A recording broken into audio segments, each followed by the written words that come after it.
Bueno, continuamos con la carta de Romanos. Vamos a abrir nuestro texto que es Romanos 3, 19 al 28.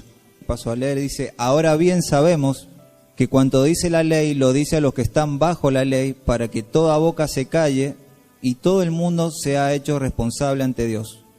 Porque por las obras de la ley ningún ser humano será justificado delante de él, pues por medio de la ley viene el conocimiento del pecado. Pero ahora, aparte de la ley, la justicia de Dios ha sido manifestada, atestiguada por la ley y los profetas. Es decir, la justicia de Dios por medio de la fe en Jesucristo para todos los que creen, porque no hay distinción por cuanto todos han pecado y no alcanzan la gloria de Dios, siendo justificados gratuitamente por su gracia, por medio de la redención que es en Cristo Jesús, a quien Dios exhibió públicamente como propiciación. Y prestemos atención a esta palabra que es en donde nos vamos a centrar, a quien Dios exhibió públicamente como propiciación por su sangre a través de la fe, como demostración de su justicia, porque en su tolerancia Dios pasó por alto los pecados cometidos anteriormente. ¿Para qué? Para demostrar en este tiempo su justicia, a fin de que Él sea el justo y sea el que justifica al que tiene fe en Jesús. ¿En dónde está, pues, la jactancia? Queda excluida. ¿Por cuál ley? ¿La de las obras?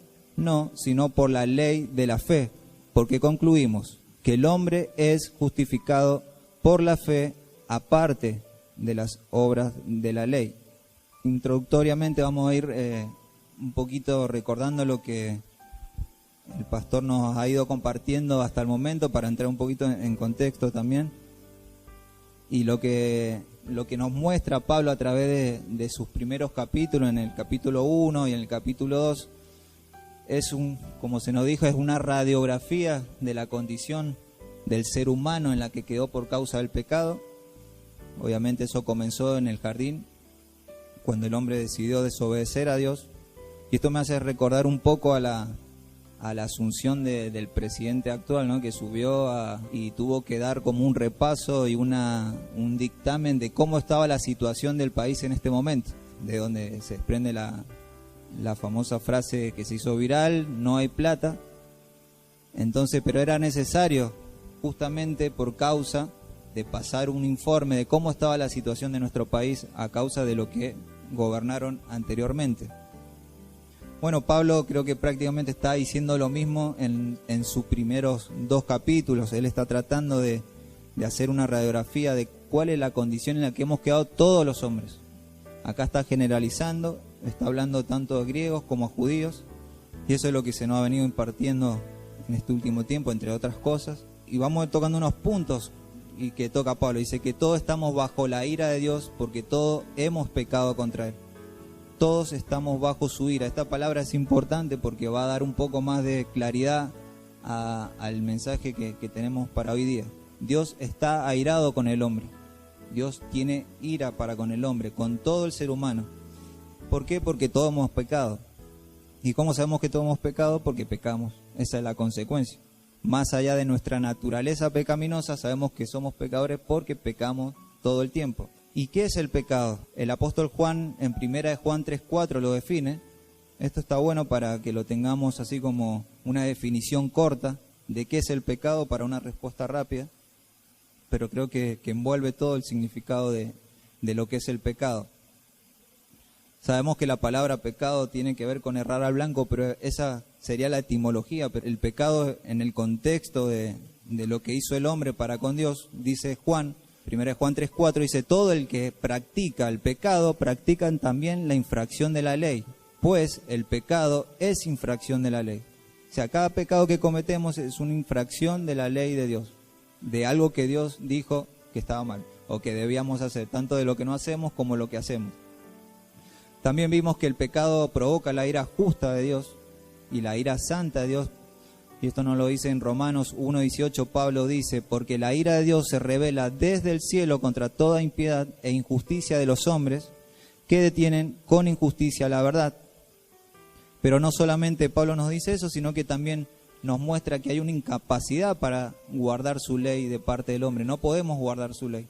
¿Por qué? Porque Romanos 8:7, también ahí Pablo nos dice, porque la manera de pensar de la carne es enemistad contra Dios, pues no se sujeta a la ley de Dios porque tampoco puede, así que los que están en la carne no pueden agradar a Dios.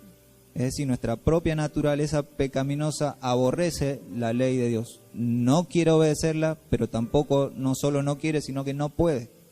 No puede ajustarse a esa ley. También vemos que hay una incapacidad de volvernos a Dios. Esto es lo que nos va relatando en los primeros capítulos Pablo. Romanos 3:10 dice, como está escrito, no hay justo ni aún uno, no hay quien entienda, no hay quien busque a Dios. Esto es importante, no hay quien busque a Dios. A veces pensamos que nosotros lo buscamos a Él, en realidad Él nos encontró a nosotros. Pasa que eso no nos enteramos después, pero lo que verdaderamente sucede en nuestra regeneración y conversión es que Él nos encuentra a nosotros. No hay quien busque a Dios y todos se han desviado y a unas se hicieron inútiles. No hay quien haga lo bueno. O sea, a veces pensamos que porque hacemos una obra buena o pensamos de nuestra moral, que hacemos actos o personas que no conocen a Dios pensamos que hacen cosas buenas porque hacen obras buenas. Pero en los términos de la justicia de Dios, no hay quien haga lo bueno, porque todo lo que terminamos haciendo fuera de Dios no lo hacemos para la gloria de Dios, sino que lo hacemos para nuestra propia gloria, para nuestro propio interés, para nuestra propia vida. Pero cuando venimos a Cristo, nuestras obras, nuestro andar y nuestro hacer tiene que ver primeramente, como dice su palabra, y todo lo que hagáis, hacedlo como para el Señor y como para su gloria. Entonces no hay quien haga lo bueno. Por más bueno que parezcan las personas dadivosas del mundo, por más Dalai Lama, Mahatma Gandhi, si no tienen la justicia de Dios, no hay bueno, ni aún uno, no hay nadie. Todos se han desviado, no hay nadie que haga lo bueno. Aún se hicieron inútiles, no hay quien haga lo bueno, no hay ni siquiera uno.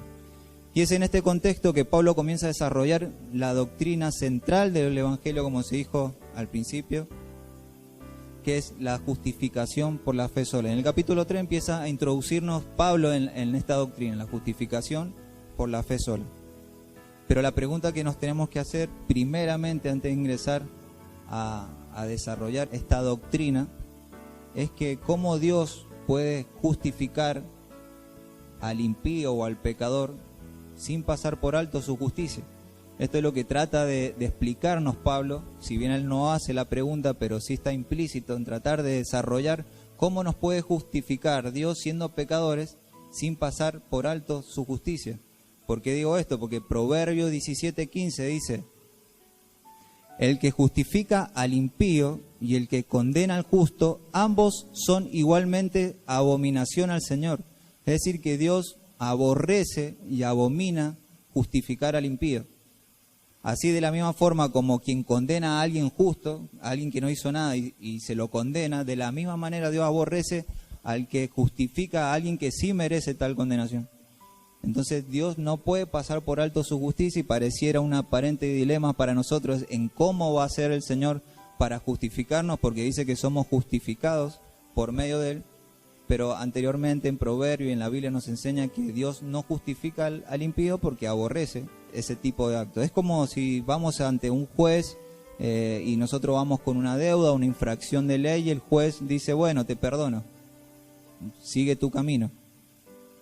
Aparentemente a la luz o a la filosofía humana eso parecería demostrarnos un juez bueno, pero en realidad no es un juez bueno, es un juez injusto. Entonces Dios no puede dejar de juzgar el pecado del hombre, no lo hizo y nunca lo podría hacer, porque iría en contra de sí mismo. Entonces pareciera que entramos en esta disyuntiva, en cómo va a ser el Señor, cómo hizo Dios para justificarnos, a pesar de que Él dijo que nunca justificaría al impío. Y acá donde entra la sabiduría de nuestro Señor. Y Pablo lo responde en el verso 24 del capítulo 3. Romanos 3:24 dice, siendo justificados gratuitamente por su gracia, por medio de la redención que es en Cristo Jesús. O sea, hemos entendido que Dios hizo una obra redentora desde antes de la fundación del mundo, que hizo que pudiera rescatar al hombre de la condición en la que estaba. Pero vamos a desarrollar bien esa obra redentora. ¿Qué implicancias tiene? ¿Qué partes tiene esa obra redentiva del Señor hacia nosotros? Pero bueno, acá Pablo nos está diciendo que somos justificados gratuitamente por su gracia, por medio de la redención que es en Cristo Jesús. ¿Y por qué por medio de la redención en Cristo Jesús? Pablo responde también esta pregunta en el versículo 25 al 26. Dice Pablo, porque a quien Dios exhibió públicamente como propiciación por su sangre a través de la fe, como demostración de justicia. Porque es a Jesús a quien Dios exhibió públicamente como propiciación por su sangre a través de la fe, como demostración de su justicia. Porque en su tolerancia Dios pasó por alto los pecados cometidos anteriormente. Es decir, que es por medio de la redención en Cristo Jesús, y es porque en esa redención que podemos ver que Dios exhibió públicamente como propiciación por nuestros pecados, por la sangre de esa propiciación a través de la fe. Es que si nosotros tenemos fe en esa propiciación, fue propicio a nosotros, esa fue la demostración de justicia, atestiguada también dice por los profetas y por la ley. Es decir, que la ley y el Antiguo Testamento, todo lo que tenemos como Antiguo Testamento, todo nos venía hablando o profetizando o anunciando la venida de esa justicia venidera, que si lo llevamos a una palabra, esa justicia es la persona de Cristo. O sea, siempre estuvo atestiguando el Antiguo Testamento de que Cristo iba a venir un día iba a hacer justicia de Dios. Él es la justicia de Dios. Entonces Dios lo exhibió públicamente como propiciación. Y acá quiero que hagamos un énfasis en esta palabra propiciación. Quizás muchos ya hemos escuchado hablar de la palabra propiciación, pero son términos que a veces los olvidamos fácilmente. Y este es un aspecto muy clave de la obra redentora de Dios. Tanto como la palabra expiación como propiciación, ir desarrollando cada palabra nos amplía un poco más el entendimiento de la obra de Cristo Jesús en la cruz. Porque no simplemente nos debemos quedar con que Cristo murió en la cruz por nuestro pecado y ahí nos perdonó. Si nos quedamos con eso, no tenemos una buena comprensión del Evangelio. Eso es lo básico, eso es lo que tendríamos que entender básicamente cuando recién conocemos al Señor. Pero no nos podemos quedar con esa definición simplemente y creer que vamos a crecer en fe teniendo esa simple definición del Evangelio o de la justificación. Leo de nuevo para que nos quede memorizado esto. Romanos 3:25, a quien Dios exhibió públicamente como propiciación por su sangre a través de la fe, como demostración de su justicia. Dios quiso demostrar su justicia, ¿qué hizo? Exhibió públicamente a su Hijo como propiciación por nosotros. Vamos entonces a definir qué es la palabra propiciación. Esto nos va a ir trayendo un poquito más de luz. La palabra griega para propiciación es hilasterión, que significa el que hace la expiación o aplacamiento. Da la idea de apaciguar la ira de un juicio divino o también de satisfacer la justicia de Dios. Entendimos en los primeros capítulos que Dios tiene ira para con toda la humanidad porque hemos pecado. Entonces Dios está airado con todo el hombre, pero también necesita ejecutar, hacer justicia. Entonces la palabra propiciación da la idea de estas dos partes. Por un lado es que apacigua la ira de Dios, pero por otro lado satisface la justicia de Dios. Es que Dios pudo hacer justicia. El juez cuando juzga es cuando se siente satisfecho de su rol de juez. Si el juez no toma juicio sobre nada, entonces no está cumpliendo su función. Y si el juez no dictamina justicia sobre la persona, sino que pasa por alto el pecado de esa persona, la transgresión de esa persona, ya sea en términos humanos, alguien que cometió una infracción en contra de una ley, el juez no se va a sentir satisfecho, porque no se está haciendo justicia, o no debería sentirse satisfecho.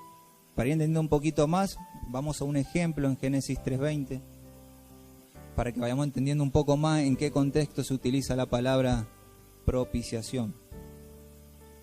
Entonces vemos el ejemplo de apaciguar entre Jacob y Esaú. Recordemos que Jacob había tomado la primogenitura de Esaú, pero también se vistió como él, entonces también hizo trampa, se portó de una forma muy mala para con él. Entonces Esaú estaba totalmente airado con Jacob, por lo cual tuvo que huir porque Esaú iba a matar a Jacob por causa de lo que él había hecho contra él. No solamente eso, sino que le robó la bendición de su padre. Es el momento en donde se disfraza o se viste como su hermano.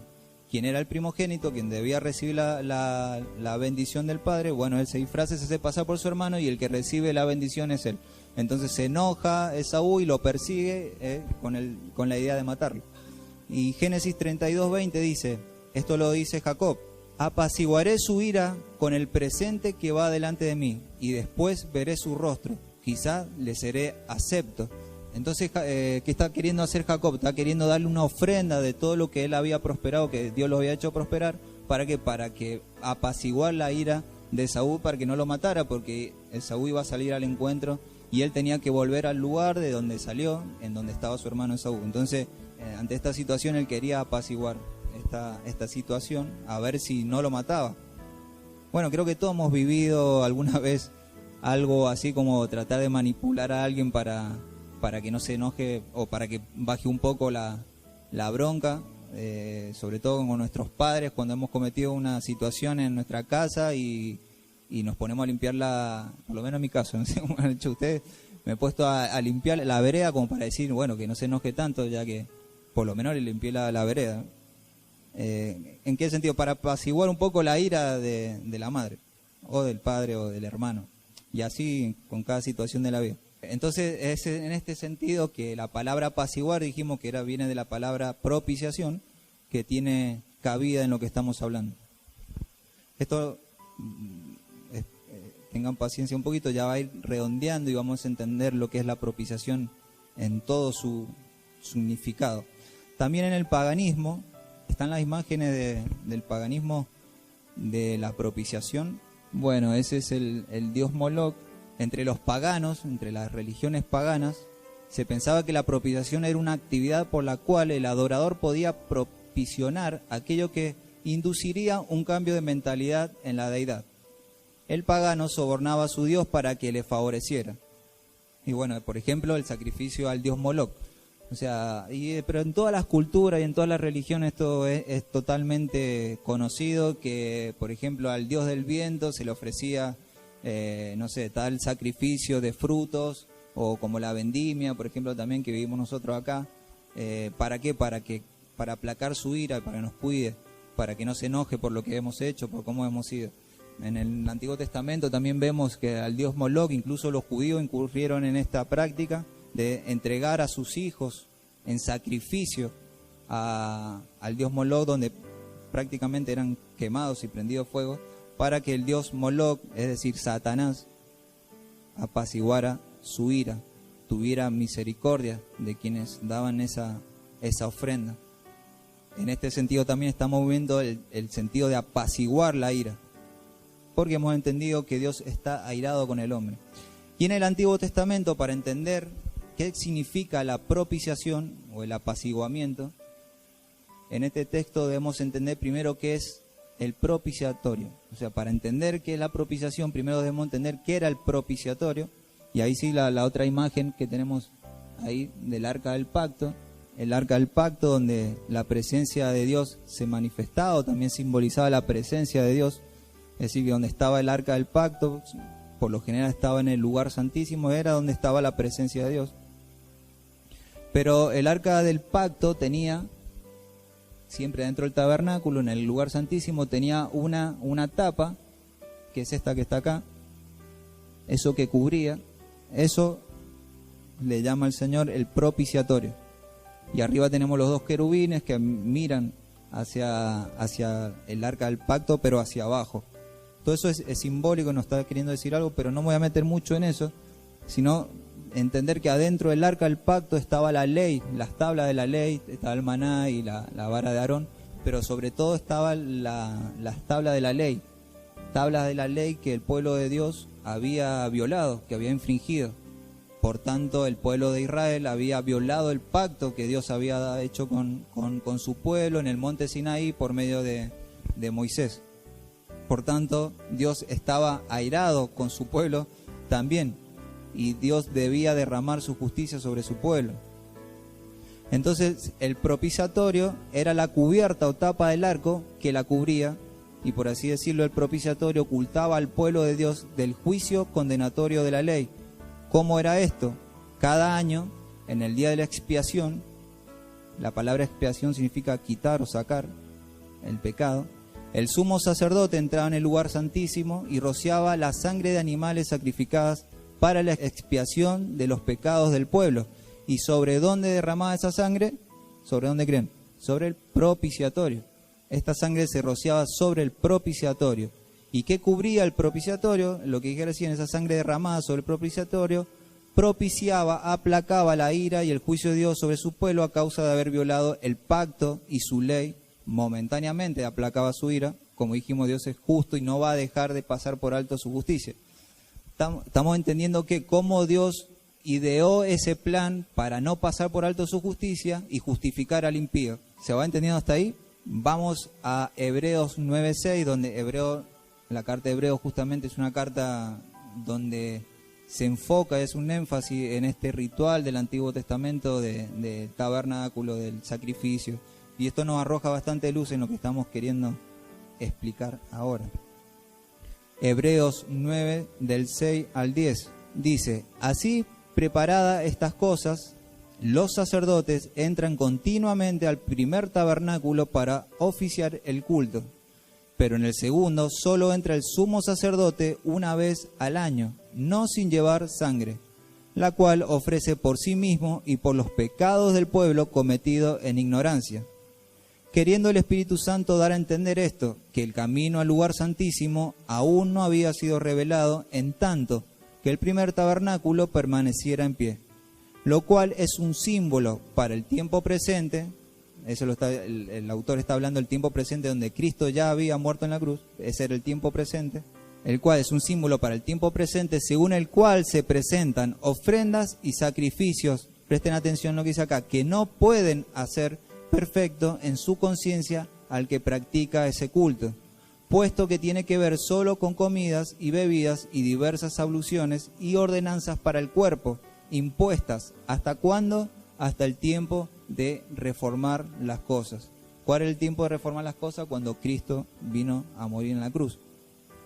Entonces esto era simbólico, era momentáneo. El sumo sacerdote entraba una vez al año al lugar santísimo, sacrificaba un cordero perfecto, sin mancha, y esa sangre era derramada sobre el propiciatorio. Y esto da la idea de que Dios, al mirar la ley, mirar hacia la ley rota, quebrantada por su pueblo, veía primero el propiciatorio con la sangre del cordero que quita el pecado. Momentáneamente eso se hacía, eso era el simbolismo del sacrificio, era de cierta forma apaciguar la ira de Dios, entre otras cosas, porque también nos estaba hablando proféticamente de algo que iba a venir después. Pero lo que nos está enseñando esto es que el propiciatorio, esa cubierta, era lo que propiciaba entre quién, entre Dios y el pueblo de Dios, quien había violado su ley y su pacto. Y el sumo sacerdote, en este caso, era un hombre que mediaba entre Dios también y el hombre. Fíjense, dice, porque en su tolerancia Dios pasó por alto los pecados cometidos anteriormente. En Romanos 3:26 dice, para demostrar en este tiempo su justicia, a fin de que Él sea el justo y sea el que justifica al que tiene fe en Jesús. Ahora nos vamos a introducir, vamos a llevar todo esto y trasladarlo a nuestros tiempos, cómo vemos desde hoy lo que es el propiciatorio, qué es la propiciación en nuestros tiempos. Yo creo que ya más o menos todos nos vamos dando una idea. Lo que Pablo nos revela más claramente que lo que era una figura y sombra momentánea hasta el tiempo de la Reforma, en este tiempo es una realidad. Nosotros ya estamos viviendo la realidad de la Reforma, todo eso simbólico, nosotros ya lo estamos viviendo, no es que lo vamos a vivir, ya lo estamos viviendo. Pero a diferencia del paganismo, quien hacía la ofrenda para propiciar o apaciguar la ira de los dioses era el hombre, pero en este caso, a diferencia, es el mismo Dios quien propicia la ofrenda para apaciguar su propia ira. Es el mismo Dios airado quien ofrenda ese regalo a sí mismo para apaciguar su ira y satisfacer su justicia en favor de su pueblo. Es decir, Dios es el propiciador, el que propicia y el que se propicia a sí mismo, es el que apacigua la ira hacia sí mismo. Y vamos a entender por qué era necesario que esto fuera así. A lo que Pablo añade, Romanos 3, 24 al 25.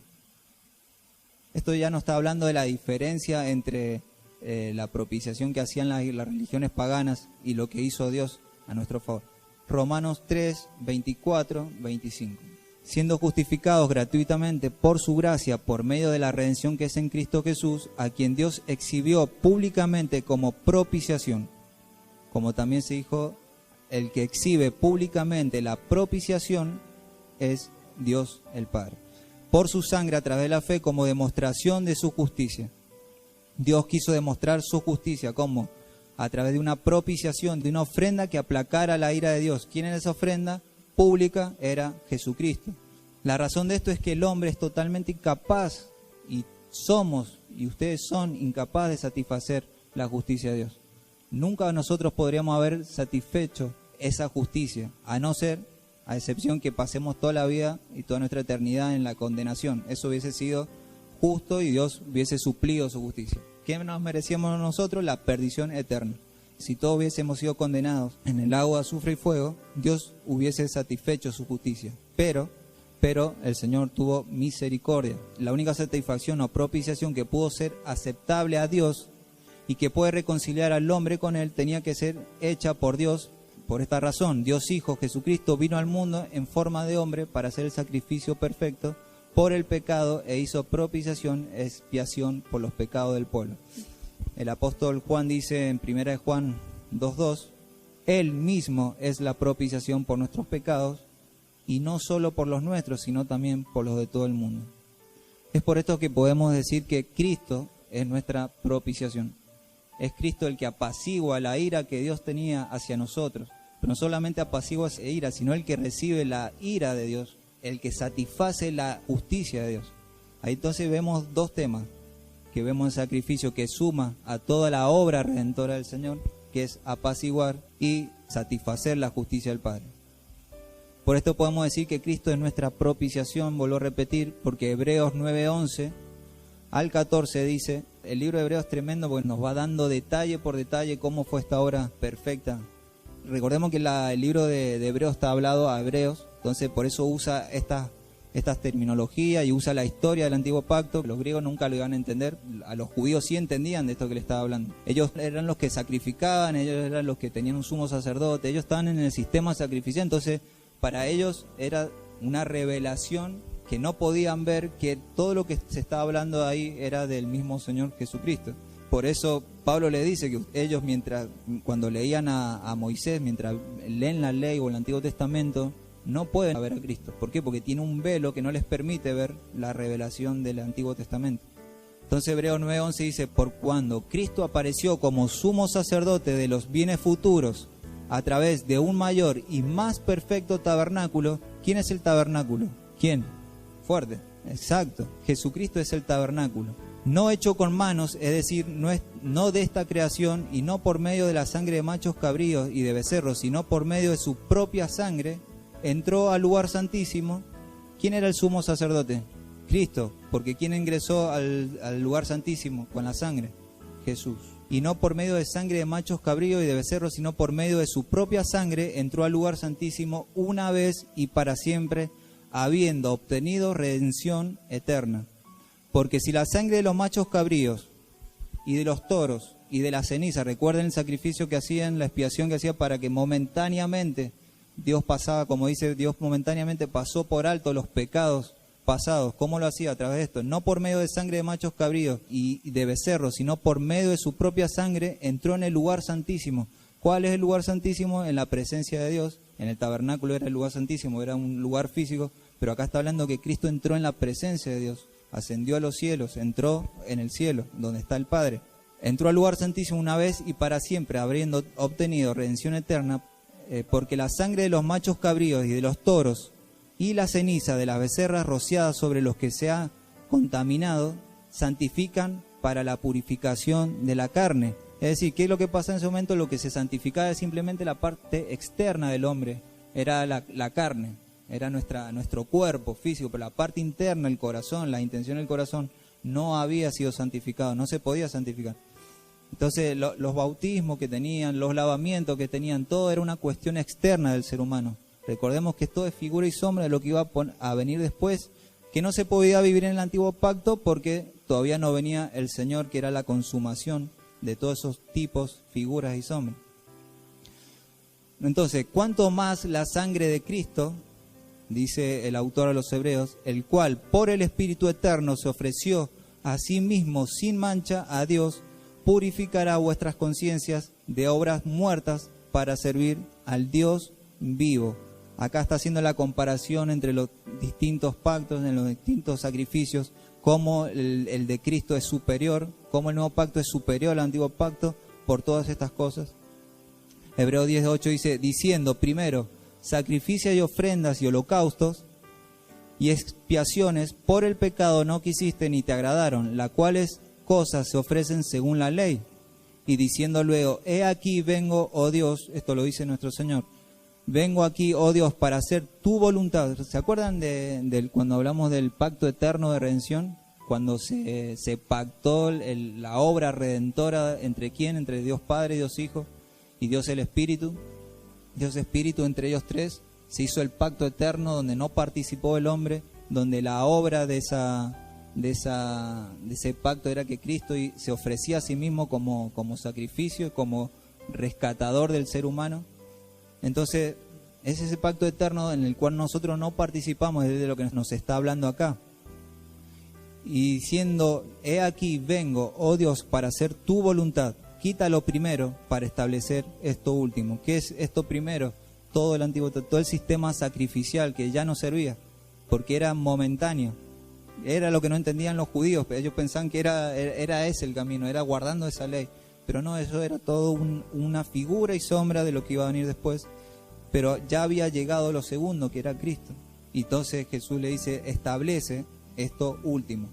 Y Hebreos 10:14 dice, y en esa voluntad somos santificados mediante la ofrenda del cuerpo de Jesucristo, hecha una vez y para siempre.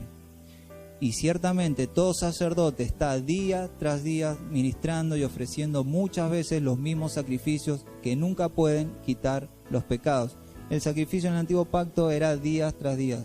La sangre derramada sobre el propiciatorio era día tras día tras día, porque todavía no habíamos sido justificados, porque Dios no iba a aceptar esa sangre de corderos, de animales, por los pecados de los hombres. Simplemente esto era una figura y sombra, vuelvo a repetir, era momentáneo. Se suponía que por la fe los del antiguo pacto debían hacer ese tipo de sacrificios, creyendo que ese cordero no era quien verdaderamente los justificaba a ellos, sino que lo que justificaba era el cordero que quita el pecado del mundo, que era Jesús. ¿Qué es lo que decía, que dijo Juan el Bautista cuando llegó? He aquí el cordero de Dios que quita el pecado del mundo. Ellos entendían. Para nosotros, al no entender todo ese sistema sacrificial, sobre todo incluyámonos en los que seríamos los griegos, nosotros, o los gentiles, si nosotros escuchábamos a Juan decir, he aquí el cordero de Dios que quita el pecado del mundo, no íbamos a entender nada. Ellos sí entendieron. El cordero, cuando se le venía a la cabeza el cordero, ¿qué se le venía? El sacrificio. Sangre derramada día tras día, el sumo sacerdote entrando al lugar santísimo, una vez al año, derramando la sangre sobre el propiciatorio, todos los días, porque el hombre no era perfecto, no podía ser perfeccionado. Pero dice Hebreos 12, pero Cristo, habiendo ofrecido una vez y para siempre un solo sacrificio por los pecados, se ha sentado a la diestra de Dios, y de ahí en adelante esperando hasta que sus enemigos sean puestos por estrados de sus pies. Porque con una sola ofrenda hizo perfectos, ¿para cuándo? Para siempre, a los santificados. Y otra versión dice a los que está santificando. Es que con esa sola ofrenda ya nos hizo perfectos. Esa sola sangre derramada en el propiciatorio apaciguó la ira de Dios hacia nosotros, aplacó la ira de Dios, satisfizo la ira de Dios. Él pudo juzgar ahí el pecado del hombre. Entonces ahí podemos ver verdaderamente y responder a esta pregunta, ¿cómo Dios puede justificar al impío sin pasar por alto su justicia?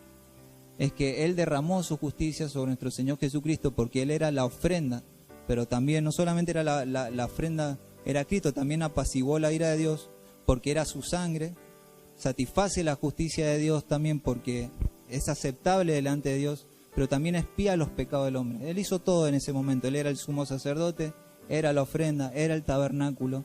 Él era el que ingresaba, el que derramaba la sangre por su pueblo. Él era el mediador entre Dios y su pueblo.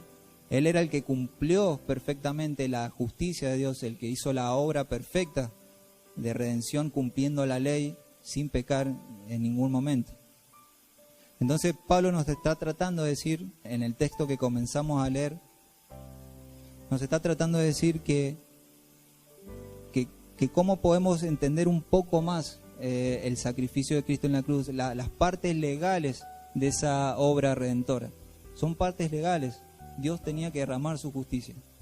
Dios no podía pasar por alto esa justicia, pero al mismo tiempo Dios por amor quería justificar al impío, impartirnos esa justicia. Él quería imputarnos, trasladar la justicia de Cristo. ¿Cómo lo hacía? Recibiendo uno el pecado por muchos. ¿Por qué? Porque de la misma forma, esto lo explica Pablo después, de la misma forma que por un hombre entró el pecado y todos nos volvimos pecadores, de la misma manera Dios por medio de uno vino la justicia, vino la gracia, vino la redención. Esto en teología se llama el pacto federal o la cabeza federal. Dios actúa con cabezas federales. Esto podríamos simbolizarlo de qué forma. Y la forma de un presidente. Si un presidente va a la guerra, ¿quiénes van a la guerra? Vamos todos. Todos los argentinos vamos a la guerra. Por más que no queramos, todos vamos a la guerra. Y si el presidente funde al país con una inflación de más del 200%, como nosotros, ¿quiénes reciben las consecuencias? A pesar de que no somos nosotros los que administramos, el pueblo. Entonces, de esa forma funciona y obraba el Señor como con cabezas federales, con representantes. La primera cabeza federal, ¿quién es? Fue Adán. Él no pudo hacer, él no cumplió, él desobedeció. La segunda, sí, que era Cristo, él vino a hacer y a vencer donde el primer Adán no pudo. Repito, Cristo apaciguó la ira de Dios, satisfizo la ira de Dios y expía los pecados del hombre. Entonces, entendiendo esto de qué es la propiciación, cómo Dios propició a nuestro favor, cómo se simbolizó en el Antiguo Testamento, es que Pablo, ¿por qué toca este tema Pablo en el capítulo 3 del libro de Romanos? Es porque nos está queriendo que nosotros lo conozcamos. Él quiere que nosotros conozcamos esto. Si está en la Biblia es porque Dios nos lo quiso revelar. Por eso no podemos pasar por alto estos detalles de la propiciación.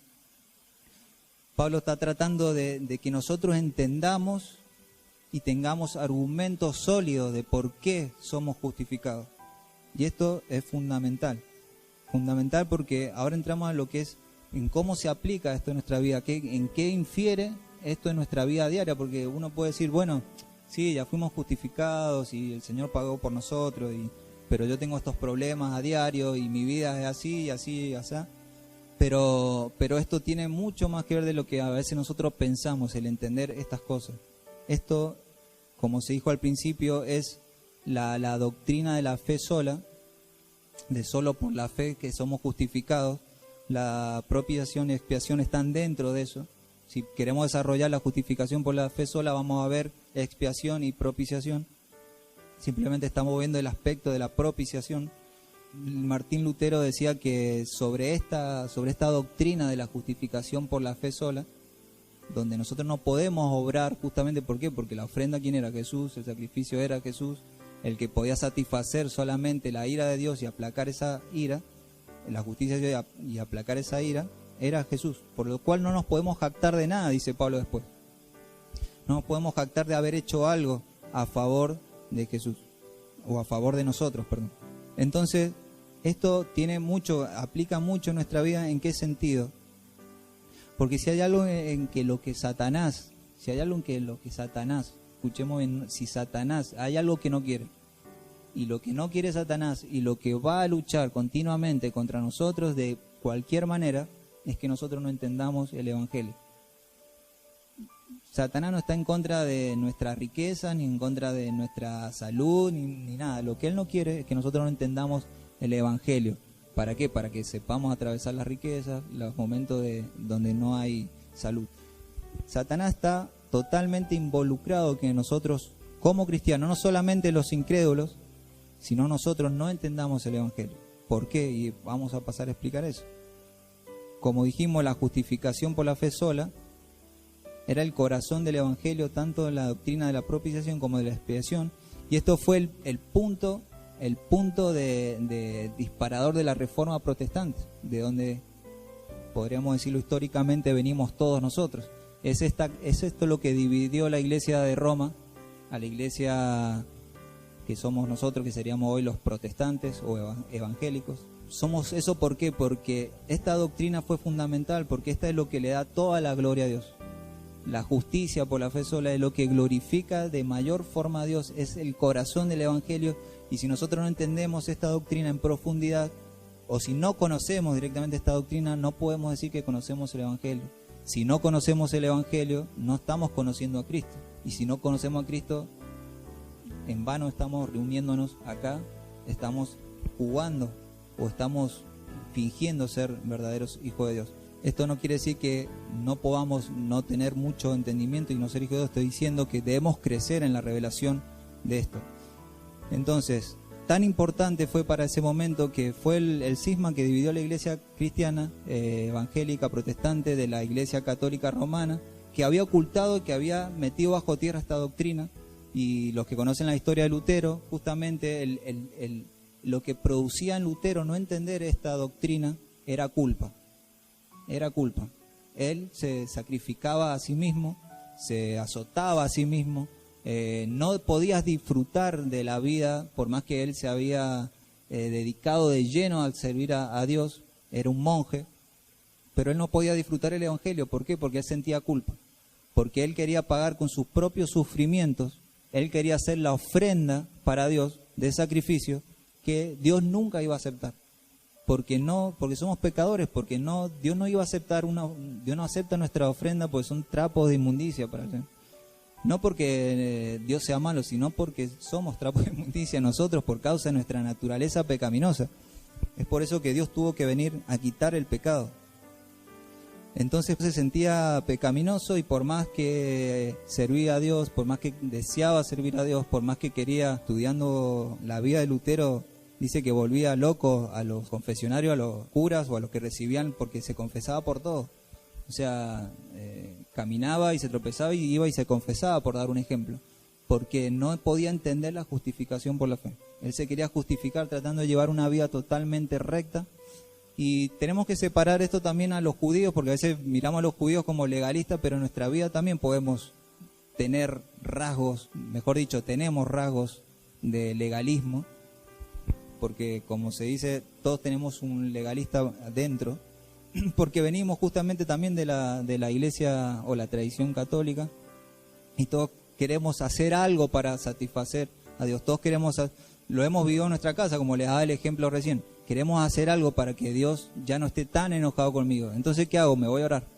Entonces voy a leer la Biblia para que Dios me bendiga, porque Dios está enojado conmigo. Entonces tengo que hacer cosas para ganarme el favor de Dios. Y esta es la peor vida que podemos vivir los cristianos.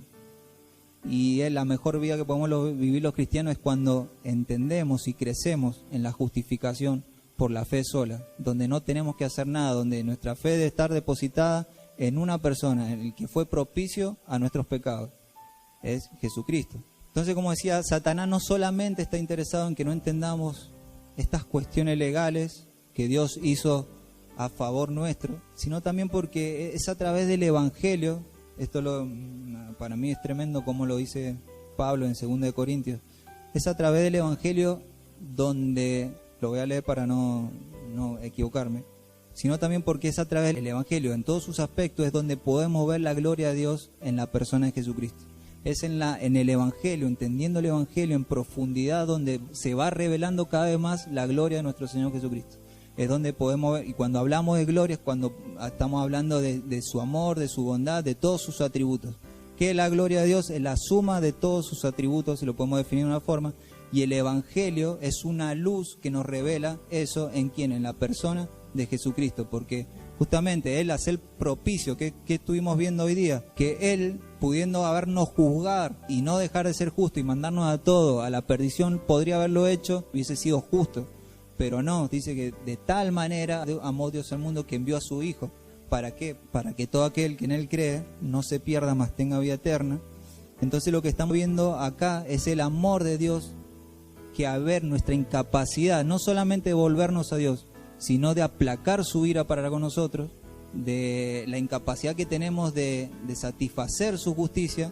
Dios dice, no, ustedes no pueden hacerlo. Yo, que soy el damnificado, a quien ustedes ofendieron, yo voy a proporcionar a favor de ustedes esa ofrenda, ese sacrificio a favor de ustedes, porque ustedes no tienen nada para ofrecerme de lo cual yo me pueda satisfacer. Entonces, ¿qué estamos viendo ahí? Vemos el amor de Dios, vemos su misericordia, vemos su sabiduría, vemos su bondad.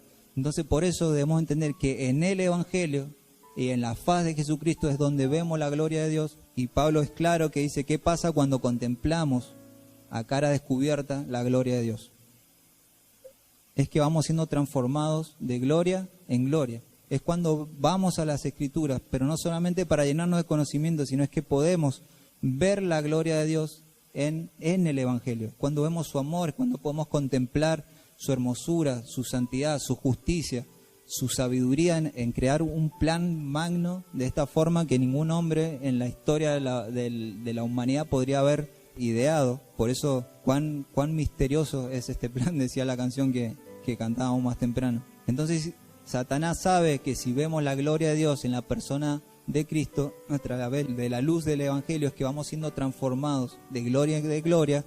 Esto es el motivo de nuestra vida en la tierra. Ser transformados de gloria en gloria es ser formados a la imagen misma de aquel del cual contemplamos esa gloria. Esto es que vamos siendo transformados a la imagen de Jesucristo. Y no tenemos que mistificar mucho, es simplemente Dios nos ha dado su palabra, nos ha dado el Evangelio que está en su palabra y nos ha quitado el velo que aún tienen los judíos, donde no pueden ver la gloria de Dios en la persona de Cristo en el Antiguo Testamento y mucho menos en el Nuevo Testamento, que lo tenemos nosotros, porque no creen en Cristo. A nosotros se nos ha sido quitado el velo y donde está el Espíritu de Dios, dice el Señor, ahí hay libertad. Podemos ir confiadamente a leer las Escrituras con el deseo de ¿qué? De conocer a nuestro Señor. ¿Y qué es conocer a nuestro Señor? Repito, es ver quién es Él, qué es lo que dijo y ser transformados por medio de esa gloria.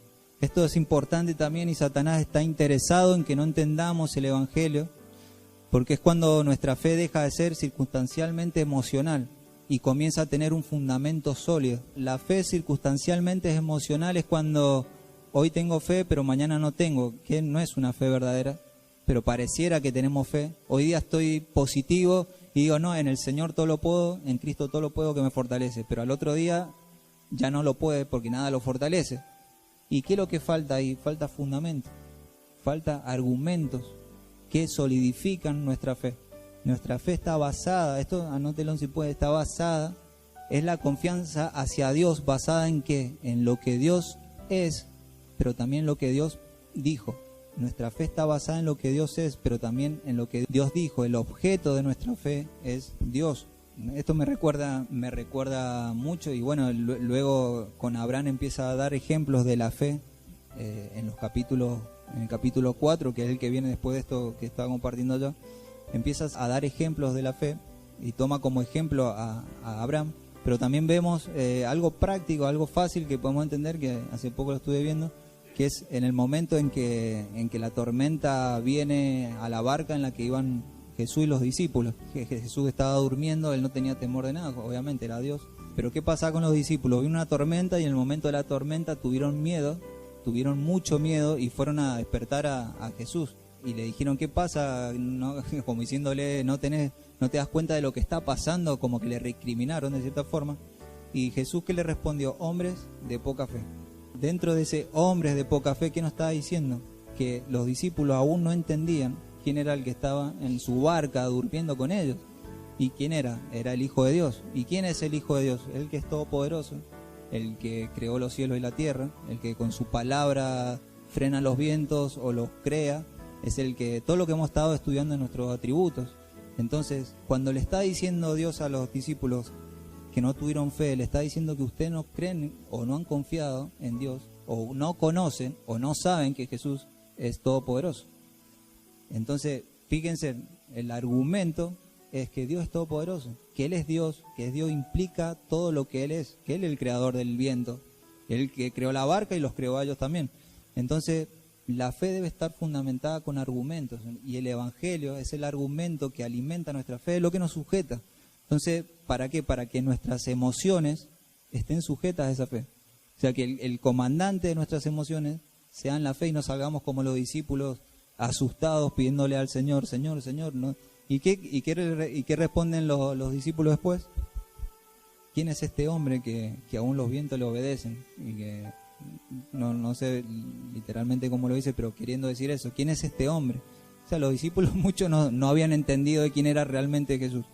Y cuando vemos en los ejemplos de Hebreos también, el ejemplo de Abraham, que tuvo fe en Dios, dice que él no se preocupó por la edad que tenía, y cuando tuvo que sacrificar a Jesús, a su hijo Isaac, lo hizo sin temor. ¿Por qué? Porque dice que él sabía que Dios era todopoderoso para resucitarlo a su hijo si era necesario que lo sacrificara. Abraham estaba dispuesto a sacrificar a Isaac, eso estaba seguro, pero como Dios ya le había dado una promesa de que por medio de Isaac iba a venir el Mesías, él no tuvo temor, porque él sabía que Dios era poderoso incluso para resucitar a su hijo. ¿Para qué? Para cumplir la promesa, porque Abraham no solamente sabía que Dios era poderoso para resucitarlo, sino sabía lo que Dios dijo, y que Dios dijo que por medio de Isaac iba a venir el Mesías, Jesucristo.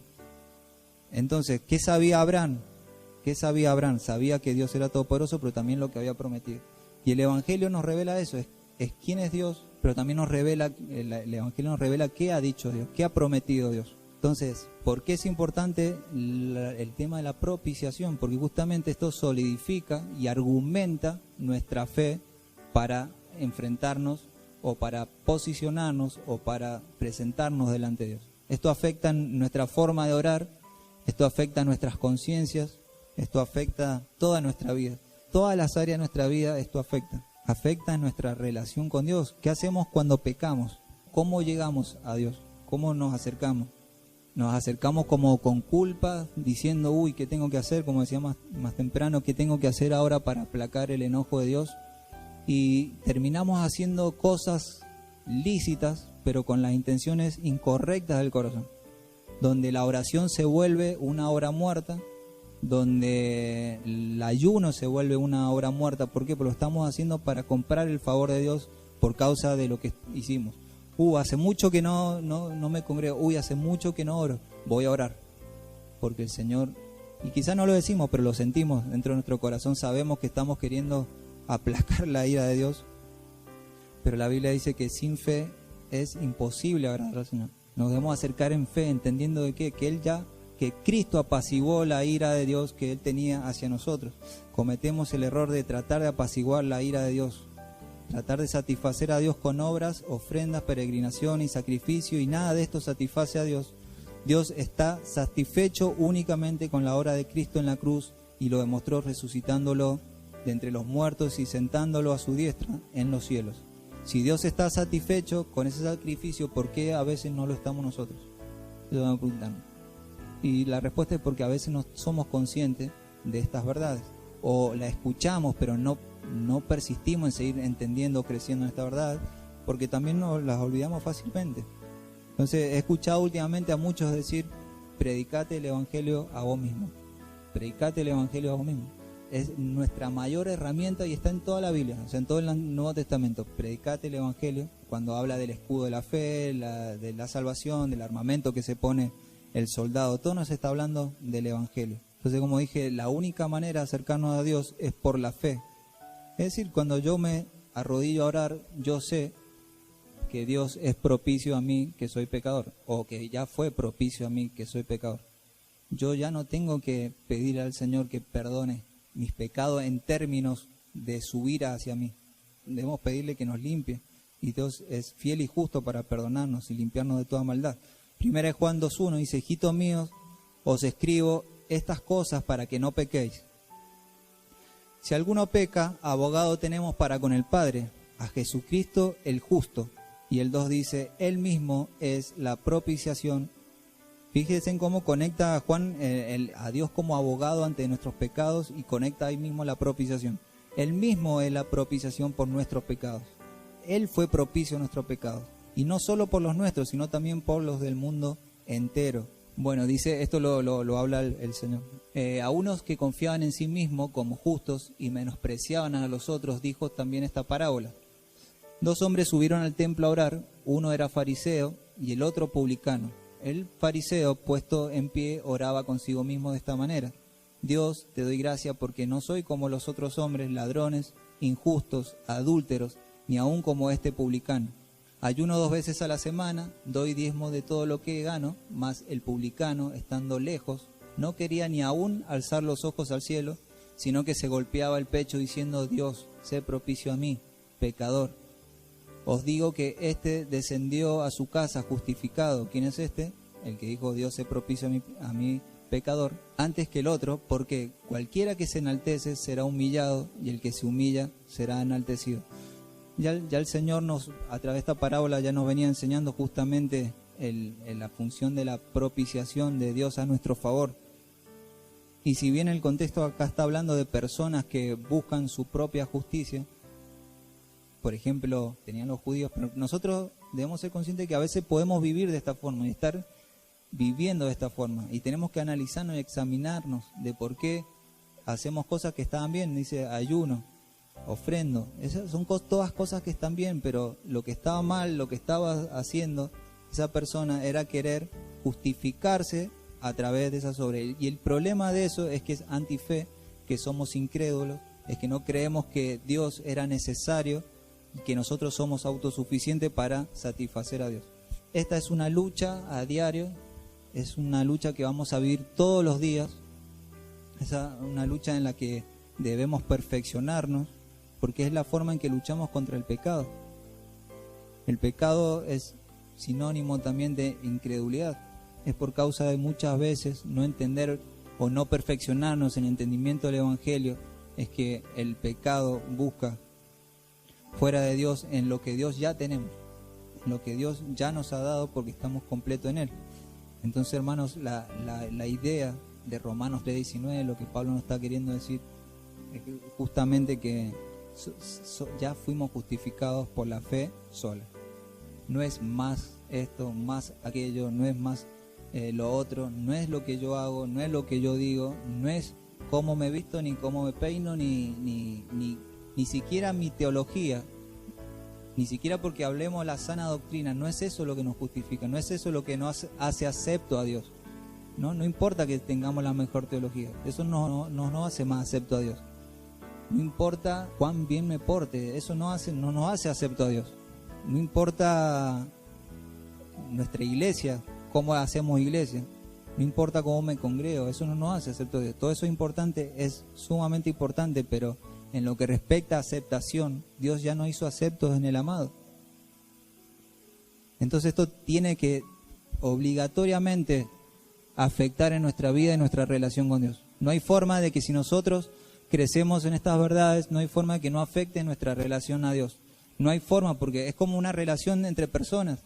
Si yo me acerco a una persona que creo que me tiene bronca o ira, no va a ser una misma relación, o me acerca de una forma que si yo sé que esa persona no tiene ningún problema para conmigo. Y mucho más sabiendo que Dios proveyó de esa situación para reconciliarnos con el Padre. La doctrina de la propiciación es sumamente importante, y la doctrina de la expiación también, pero no es el momento en que vamos a desarrollarlo. Yo por mi parte ya terminé, y si no ha estado claro y no se ha entendido bien, para eso también tenemos la célula, pero es sumamente importante, y quiero quedarme con esto de que es el Evangelio, lo importante que es el que tengamos nosotros la Biblia y la palabra de Dios en nuestras manos, lo importante que es que le dediquemos tiempo a eso. Es sumamente importante. Queremos crecer en revelación, queremos crecer en santidad, queremos crecer en piedad hacia Dios, queremos ser mejores hijos, mejores hermanos, mejores miembros de una iglesia. Solamente eso se da por contemplar la gloria de Dios. Y todas esas cosas que estoy hablando simplemente son medios, no es para que idolatremos la oración y la Biblia, son medios de gracias que Dios provee para nosotros para que le conozcamos a Él. O sea, me gusta decir que, por ejemplo, la fe, a veces decimos qué fe poderosa, en realidad la fe no es poderosa, la fe es un medio que Dios nos da para conocer al Dios Todopoderoso. Y la Biblia igual, la Biblia no es poderosa, sino que es un medio por el cual Dios nos provee para conocer al Dios Todopoderoso. Entonces la Biblia que tenemos, hermanos, es fundamental, y es por lo que justamente Dios alumbró los ojos de Martín Lutero en su momento, por lo que se hizo la Reforma Protestante y por lo que se hizo las 5 solas, y que una de esas es sola fide o sola fe, y es lo que nosotros como iglesia también guardamos. Solo por la fe es que somos justificados para con Dios. Amén. Verdaderamente entender la justificación por la fe sola quita al ser humano de cualquier jactancia y de tratar de glorificarnos a nosotros mismos, y exalta a Dios a lo máximo, porque verdaderamente podemos ver el amor que Dios ha tenido para cada uno de nosotros. Y como dice el pastor, no es que Dios no te ama a vos, sino que ama a Cristo solamente. Eso no es verdad. Dios nos ama por medio de Jesucristo, pero nos amó, y nos amó con un amor eterno, ¿sí? Y estos son motivos para adorar y glorificar a Dios, y que vivamos una vida de piedad, pero primeramente conociéndole, porque es el motor, es la fe, el conocimiento de esas verdades.